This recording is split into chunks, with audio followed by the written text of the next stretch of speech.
I'm gonna make him an offer he can't refuse.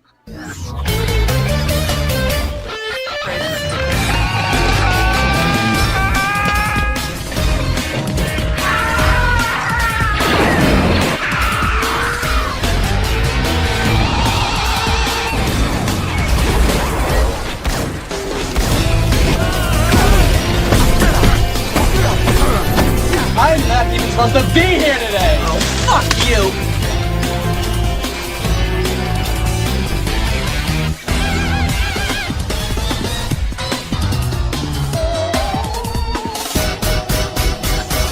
Come on, you want me to drive?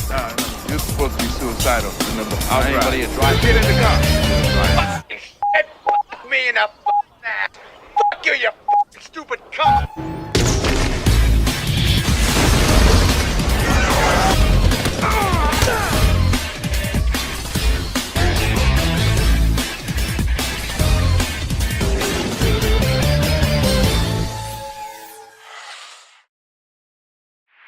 Hey everyone, it's Don G. Corleone here, and I am here with a brand new movie review. And this movie review is going to be for 1988's first entry of the Naked Gun trilogy, The Naked Gun from the Files of the Police Squad. Yeah, our next trilogy to review, these movies. So, what is the plot of The Naked Gun, the first film? So, this is a rerun of many gigs from a television series called Police Squad for 1982. It's an airplane-type spoof, and this time with an incompetent lieutenant named Frank Drebin, played by the late Leslie Nielsen, may he rest in peace, who always really gets his man. Usually, visual gigs come thick and fast. It's impossible to, and it does come hard to kind of catch them all one viewing. And the plot of the film this time, Queen Elizabeth England is coming to town, and Vincent has plans to assassinate her with a baseball player. So as for my reaction, reviewing the first Naked Gun film, The Naked Gun is easily, by far, one of the best parody comedy films of all time. This is a film that is just iconic, hilarious, fresh, well filmed, and played wonderfully by the great Leslie Nielsen. Leslie Nielsen, even though he did appear in some really bad comedies, like he did appear in the Scary Movie 3 and 4, which I do not like those films. I think Scary Movie 3 and 4 are overrated pieces of shit. Sorry, but the Scary Movie franchise was better when the Wayans brothers were involved. I'm sorry to say that. Even the Scary Movie 2 I thought was better than those films, but also was in Superhero Movie, which also sucked, and also in that awful Mr. Magoo film from Disney, but there were a lot of other great stuff he did. He did Airplane. He even starred in a segment in Creepshow, the first film, and he starred in these three hilarious films. Leslie Nielsen was a legend in comedy. This film is just iconic, hilarious, fresh, and it really does get well carried by Leslie Nielsen and the crew behind Airplane. Which Airplane, by the way, is another comedy I really like. And this was also directed by a guy who would also even direct the film Ghost. Heck, the sequel even actually parodies the pottery scene Ghost. So how was The Naked Gun made? So, after the success of Airplane, Zaz had looked to doing another spoof comedy as a movie and would use the series on Squad as a basis. They could not come up with a plot though, so Paramount at the time, Michael Eisner, had set them up with a 6-episode television deal, despite the desire to make a film. The series Police Squad got cancelled at the end of the contract, and Zaz continued to make films like Top Secret and Ruthless People, but it wanted to come back to spoof comedy. So, working from their Police Squad concept, they found adding this romance to the story could help establish a plot. And so, Paramount quickly greenlit the film as a result. They worked backwards in writing the film, and the plot would be to assassinate the Queen among the love affair, establish the Queen visiting the United States for a baseball game, and the rest of the film takes place with the elements. So, when it came to filming the movie got shot various locations in around Los Angeles, California, and the filming will last from February 22nd to May 6, 1988. Baseball matchup was not originally planned though. And of course, the Zuckers and Abrahams made a request to MLB to allow them to use the Brewers as one of the teams. Both recommended the Mariners instead. And the film features some good slapstick comedy and many good visual and verbal puns. And of course, based on the character portrayed by Nielsen in television series Police Squad, and the core creative team behind Police Squad also were involved in this, and includes like the team of stuff like David Zucker, Jim Abrahams, and Jerry Zucker. And after the film was officially shot and marketed, The Naked Gun would go on to be released to the public on December 2nd, 1988. And when it came out, it was a critical and commercial hit. And it got 2 sequels, as you see right here, that will get reviewed, and is also regarded one of the greatest comedy films of all time. It did start a 4th film that I'm reviewing because, well, we're getting ready for that movie. Well, hopefully I'll be able to go see that before I go up north. Maybe I'll review it up north. Maybe I'll review it while I'm up north next week. Yeah, and that film was written by Akiva Shaver and stars Liam Neeson in the role. And it got released last weekend. So, let's get on with the good qualities and the story of The Naked Gun, and why it's so hilarious and very fresh and such a masterpiece. Why The Naked Gun is so hilarious and a masterpiece, because the movie itself is funny. Not just like, yeah, a funny movie, like really, really funny, like really funny start to finish. Like, The Naked Gun really does great at skewering all cop movie cliches that were available around that time and age, the time this had come out. And it works on every great level that some comedy movies sometimes don't really conceive. Like some parody comedies try to conceive, like Seltzer Freeberg's bullshit, and they don't. Because here's the thing, The Naked Gun is only parodying cop movies. It's not like they're parodying, hey, remember this random other genre? Let's parody that in there. Like this other genre, let's parody that in there. No. It sticks to only cop movies. Like, when you're a parody movie, you should only parody a certain genre and nothing, and maybe sometimes reference other stuff if you don't hog up the film with it. Like, but what really does make the film work so well is the late Leslie Nielsen's performance and the character and the comedy antics he gets into. Like this guy really knew how to always make people laugh. Like, anytime he did a comedy movie, a lot of times, like, in the 80s when he did a comedy, it always worked well. Like, he even did well in playing in Creepshow, where he was such a scummy character in his segments. And yeah, the one where he buried the people in the water, like, where that one he did well in actually playing so evil and a character you really hated, and you couldn't wait to see his character get what he deserves. And he does at the end, and it's very satisfying when you see his character, when they see the ghosts of the people he killed give him his comeuppance. And he doesn't even have any comedy in that segment. Like, he's actually a very serious character in that segment. Like, this guy played a lot of roles well. Oh yeah, and did great in Airplane. I'm serious, and Don't Call Me Shirley. I want to wish you good luck. We're all counting on you. When he kept saying that a lot of times, and like, he's what really makes the film work so well. And of course, like, but the amazing stuff is, like, here, like, and of course, he really did spread the wings here and flew to new heights. And with the Jocelyn Square and Ton Firmly and Chic, like, Leslie Nielsen made the role of Frank Durbin really work well all his own. And of course, the public's life was really enchanted to the film because of it. Like, he's really aided and abetted by the greats he worked with on Airplane, like some other greats characters like Kenny Presley and Maltbin, and the movie finds good moments for those guys as well. Like, and if you've seen Airplane, you can expect the same kind of humor from this. Like, this is one of those films that really makes you go crazy trying to count the gags in the first 10 minutes. Like, Airplane did disaster films, and this one does police drama. So, how do we start off the movie? So, we start off The Naked Gun, the first film, with our main character, Frank Durbin, who's a police squad lieutenant. He's on vacation in Beirut, and he disrupts a conference of America's greatest enemies. And we're trying to conceive a terrorist plan to annihilate the USA. And he's able to foil that. And he's able to foil it despite some conning tactics well. And you get an opening title sequence where this cop car is like driving through streets and ending up in random areas. You could say the comedy tone of the movie.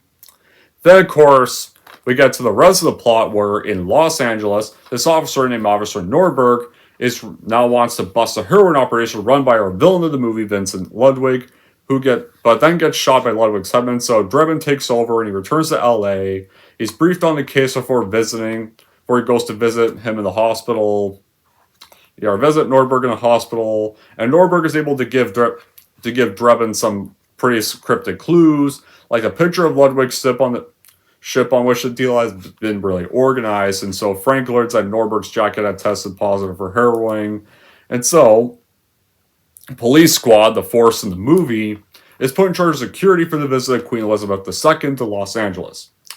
Captain Ed Hawken tells Drebin that he's got 24 hours to clear Nordberg before word gets out, and it detracts the Queen from visiting. And so, when this scene, when you get Drebin visiting Ludwig to inquire about the ship, like, he then reveals Nordberg is still alive, though, inadvertently. And of course, like, when this scene's happening, you get this funny moment when he drops his pen into a fish tank and he's trying to get it while also trying not to be caught. And we just try to get it, the fish immediately bites him. Of course, and like, look, and of course, like, Ludwig is like, you're alright, like, he doesn't know what's going on. Like, the movie goes from one hilarious situation to another, and it never gets old. Where a car that's being used for a driver's test, or say a valuable pen from a fish tank, like, the comedic timing in this movie is always so brilliant. And Leslie's character's facial expressions during all the slapstick sequences, or the scenes with the screw-ups, are all priceless. And of course, that seriousness of delivering the one-liners. The quality Frank Drebin delivers are always very hilarious. Like you could tell this film was a blast to film. Like, The Naked Gun, the first film, it's really fast, it's furious, it's zany, and enormously fun. It really does look great, and it's wonderfully directed, and it's brilliant paced with barely any dull moments, energetic music, and a very fun story. And the humor and acting is what really makes the film great.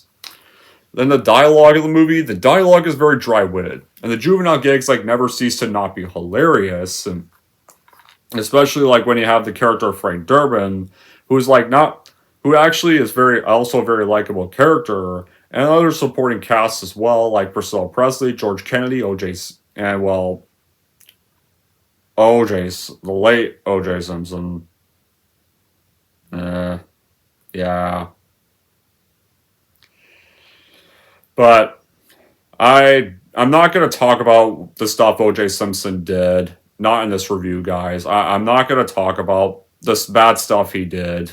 I am aware about the bad stuff O.J. Simpson did, but I'm not going to bring it up in this review because I don't really want to talk about in this review. I just want to review the movie. Like, and also, like, Zucker, the filmmaker, David Zucker, the director of the film, really has a ball making the flick, and you can see his excitement on the screen each minute he directs, and the cinematography by Robert M. Stevens really captures each and every moment wonderfully well. So, after finding after Frank Drebin has tested the jacket, Ludwig then immediately asks his assistant Jane, his assistant, though, is not aware of like the criminal activities Ludwig has been doing, but Ludwig is now on to Drebin, and so he has Jane try to get close to Drebin to see what he knows, and so she provides Drebin with the information he requested, and the two then do start to fall in love. Ludwig, though, later then meets up with Plasmir from the meeting, because he wants to plan the assassination plot on the Queen, to kick that off, and Ludwig will do it for $20 million. And we'll use this beeper they use this post-hypnotic suggestion so that anyone will look like an unwitting assassin. So in a way, to be able to get away with his crimes, he's going to use that to likely frame someone else. And Ludwig wants to have Nordberg killed at the hospital while hypnotizing his doctor, but Drebin is, through some comedic wit, is able to successfully protect him, and the doctor is comically killed before Drebin can even interrogate him. Then, of course, Drebin then goes back to Ludwig's office to search for evidence, and the note he sees is a note from Plasmir that is able to confirm his suspicions about Ludwig, but while this is happening, because of his incompetent moments and comedic moments, he ends up accidentally starting a fire, so sadly that destroys the note and any more evidence because his office gets destroyed. But then Drebin confronts Ludwig with his allegations at the Queen's arrival reception, but he misinterprets Ludwig's presentation of a musket to the Queen as this attack and then tries to protect her, but sadly it causes a problem, and so Drebin is then fired from police squad after too many screw-ups by this point. But then Jane finds out the plan's going to be executed at a baseball game at Anaheim Stadium, and the act has to be done by one of the players. So she goes back to Drebin, who's just been fired from the force of the plan, and so he's basically forced to sneak in the game in disguise. So what you have here, you have the villain Ludwig, the antagonist, that really does look like the kind that would really hypnotize really a lot of people. And then, of course, you also have Frank when actually saving Queen Elizabeth II after just getting disgraced by her when she was in LA. And of course, he's able to stop the hypnotism of one of Ludwig's plans when he tells Jane to see him and know that they really love each other. Which is another great way to end the film. That's not only also a very funny finale. There's plenty of other funny scenes in the movie I would love to talk about here. The plenty of other funny scenes in the movie you get where the entire opening scene that really feels very Three Stooges-like. And a council that's pretty much consists of all the terrorists from the 80s. And then you see Frank there for his entrance. He's serving tea in disguise. And he mops the floor with all of them. Of course, he ranks, it's fake. And I knew it. And then face one of a second time, his turban gets knocked off. And Frank makes a baffled glance at it. And then there's also the press conference scene where Frank goes to use the bathroom, and though Frank doesn't know that he still has his microphone on, but he forgets to turn it off. And of course, everyone hears him taking a piss. Or when in Ludwig's office, when Frank drops this priceless pen in Ludwig's fish tank, gets bitten by a Japanese fighting fish, trying to get off his finger, and then the fish goes on his nose. And having to avoid suspicion when talking to Ludwig. And then, of course, when that actually sets the office on fire and he has to climb on the ledge of the building, Frank is grabbing on to be able to stay on and not fall off, grabbing onto male and female statues. And then, of course, he climbs over a female statue that really kind of looks like he's having sex with the statue. And then, when he moves on to the next part, it's actually him grabbing a woman's boobs in a bra, that's brushing her hair in the window. And when he touches them, they're making honking noises, and he's just shocked at what he's doing. But then he falls off the ledge, and he grabs the concrete thingy of one of the male statues to save himself. And he pulls himself up, and his mouth is open, as if he's really about to do to the sculpture. And he's still holding on for dear life, but he gets himself to safety. But then falls through the other window of the apartment for the woman and walks around.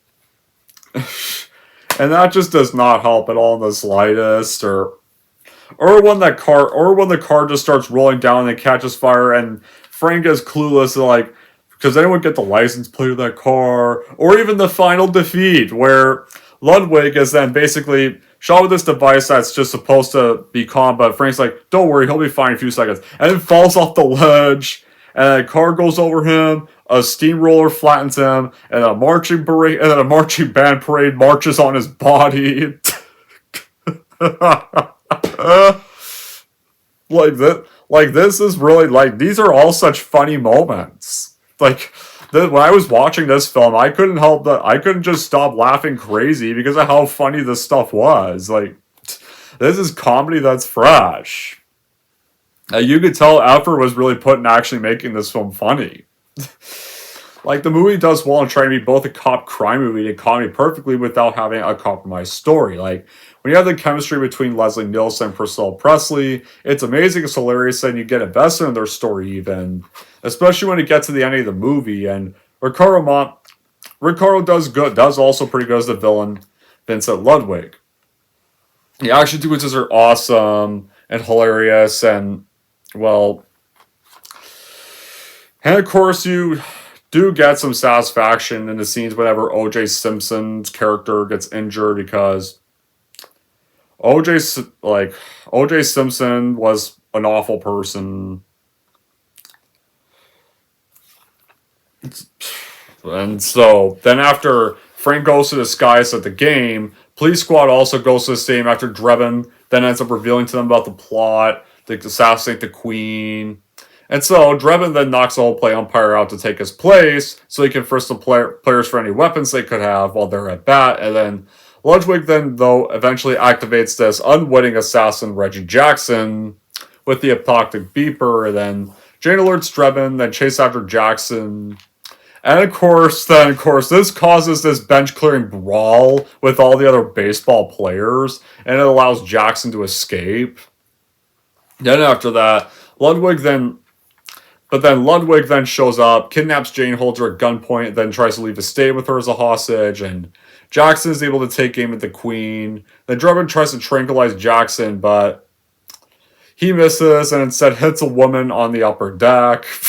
And she falls over the railing and lands on Jackson, which pretty much crushes him and saves the Queen's life. So ironically, like, one of Frank's screw-ups actually does lead to a good outcome right there. And so, but Drebin continues to go after Ludwig, and once they get to the top of the stadium, he then shoots him with another dart, and though, like, he thinks, like, Ludwig will be fine in a few minutes, but unfortunately, though, it caused him to stumble, to plummet over the side of the stadium, and that's when he get the whole stuff when he's on the concrete, struck by a passing bus, run over and flattened and trampled by a marching band. They're like, that's definitely one of the funniest villain defeats in comedy yet. And all the jokes, one-liners, and gags, like, this is definitely a movie you never want to treat seriously. Like, the characters really treat their mission though seriously, but it gives the movie a fast-paced plot and story nonetheless. And with all spoof humor, like, this is a film you can always have fun time watching. Like, there's always a new joke or gauge that you catch that it's easy to catch in the film whenever you watch it. And you do have a lot of comical shootings, like when Frank shoots on his car, his own car tries to run him down, and chases a doctor that was trying to kill Norberg. Or in the hospital, you have car chases and fights in the beginning of the film. The film is also an entertaining film, and the fast-paced tone and funny as hell. Like, this is a film that doesn't drag on, and it's very well paced perfectly well. And a perfect score from Ira Newborn, and director David Zucker just doing a great job directing this film, and the writer's doing a very wonderful job as well.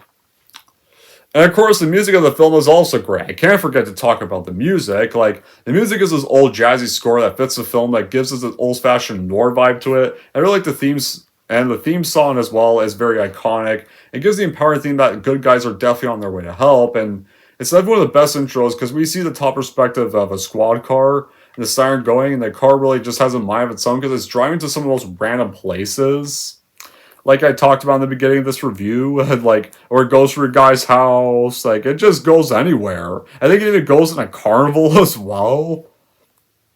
Like, and also, the character of Frank, like, also is not just a hilarious comedy protagonist, like, he's pretty much this old-fashioned cop that really gets transported to the 80s decade. Like, the guy is very serious and tough, though, in an accent kind of strange way, but he's still not that good at his job, and is very clumsy at his job. He's a little rock-headed with things at his defense. Like, there's times when he does have the sort of attitude of a person that's serious at their job from a different time, like, and he is kind of efficient at his job, but he still does get the job done despite all the insufficient things he ends up causing, and let's say not smoothly. And to be fair, the thing is, he's not causing it on purpose, like, not trying to be an asshole protagonist. Like, he's causing it because, well, to be fair, he's clumsy and clueless, in a way. And he's actually still a likable character, and he causes these things by accident. And usually, like, he's often shocked or horrified at some of the crude stuff he does by accident. Like, when he grabbed the woman's boobs, like, he actually looked a little embarrassed and shocked he did that. It's like... It also makes him endure how his determined he is in complete his mission in saving the Queen. As never crusade fighting crime, despite all the scripts he goes through. Despite how tough things get for him, like, he keeps it all the same. Like, he does what's right no matter what. It can because there's, like, no way around, or just trying to find a better way because it doesn't always exist. It just acts what really makes him all the more effective in saving the day. He's a person that has quirks and warmth to him. Like, that's what makes him still a good protagonist in a comedy film. So now we get on with the finale of the movie. So after, like, the band members are still stepping on Ludwig's beeper, it triggers, though, when he's flattened on the road. It then triggers Jane to attempt to kill Drebin, but Drebin then openly confesses his feelings for her and breaks her hypnosis after giving her an engagement ring. So because Drebin stopped the assassination of the Queen. Drebin gets reinstated to police squad, and Norbert congratulates him, but Drebin then accidentally ends with one more source of comedy when he accidentally pushes Norbert's wheelchair down the same stairs, and he ends up on the field. And that is how The Naked Gun ironically ends. Like, it was definitely kind of very funny way to end this equally very funny masterpiece in comedy yet. And it really cements it one of the best comedies of all time. Like, you just watched a very hilarious film. Like, when I finished watching this film, like, I still had a smile on my face. Like, I still couldn't stop laughing at everything I had witnessed. So now, would I have any bad qualities with The Naked Gun? Well, I guess apart from the late O.J. Simpson scenes, no. Because I think The Naked Gun is a comedy gem from start to finish that I would so recommend to everyone that really wants a good laugh. So in the end, yeah, I would so totally watch and buy the first Naked Gun for your collection for sure, no doubt, because it's really an iconic and funny movie that's worth viewing for any person that loves fresh and good parodies. Like, for those who have not seen this movie yet, I'm surprised. Like, you guys need to watch this. This is a film I highly recommend. It's very fresh. It's very funny. It knows what it wants to be. Like, it's a film that really deserves your viewing. Anyways, that's it for my review of The Naked Gun. And if we're going to rate The Naked Gun, here's how I'm going to rank this movie. So overall, if you love parodies that are actually fresh and funny, then I would totally watch and buy The Naked Gun for your collection for sure, no doubt. And if we're going to rate The Naked Gun, I'm going to give The Naked Gun a full-blown 10 out of 10.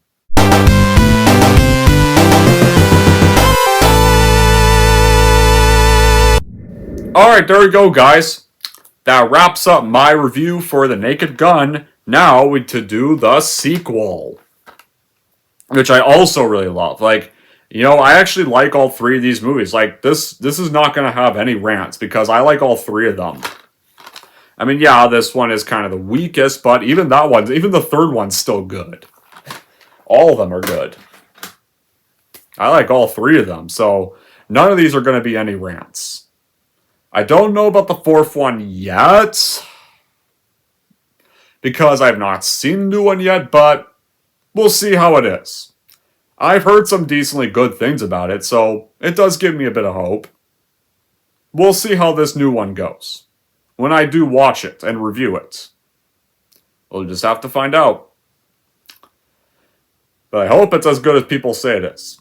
But until then, guys, that'll be it for this review. Thank you all for watching. And if you like this, want to see more, and don't forget to like, subscribe to Don G. Corleone.